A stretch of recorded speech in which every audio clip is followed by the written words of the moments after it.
حضرت حذیفه رضی الله عنه یو ځل هغه علاقه باندې چې هلته ذمیانو ډیر مجوس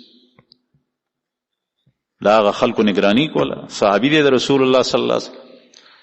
هغه ځای یو دهقان به هغه ته وی چې هغه به زمیندار و د هغه علاقې کسبو. هغه ته وی چې اوبه راړه. هغه اوبه راړي د سپینو زرو په کاسه کې ورته راړي کنډول کې. چې څنګه یې راړي نو حضرت حذیفه رضی الله عنه هغه صحابي دی چې د ډېر مناقب دي. دته صاحب سر رسول الله صلی الله علیه وسلم وی د رسول الله صلی الله علیه وسلم رازدار. او د نه حضرت عمر فاروق رضی الله عنه شخصیت تپوس کوي چې ماته د منافقینو نمونه وښیه څوک دي. دته د الله رسول خولي. د الله د رسول له صحابه جدا جدا مناقب دي.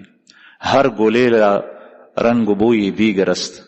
هر گلی را رنگ و بوی دیگر است. کوم صحابي باندې چې ګوته کې دی هغه کې بیل صفات بیل صفات دي پکې. نو دته هغه دهقان اوبه راړي خو د سپینو زرو په جام کې یا په کاسه کې ورته راړي. چې څنګه یې راړي نو دا هغې ته یو سوک ورکو هغه جامې ته لرې وغورځو. او ناس کسان چې وو هغې چې وکتل نو هغې ته وویل دا ما ځکه وکړل چې دې ما څو پورې پوه کړی دی چې په دې لوښي کې ما ته اوبه مه راړه. دی بیا ما ته په دې کې اوبه راړي. د الله رسول د دې لوښي د استعمال نه منع فرمایلی دی. په اوبو باندې څومره وخت لګي او څو ګوټه اوبه څښلي، لیکن صحابه دومره اجتناب کړی.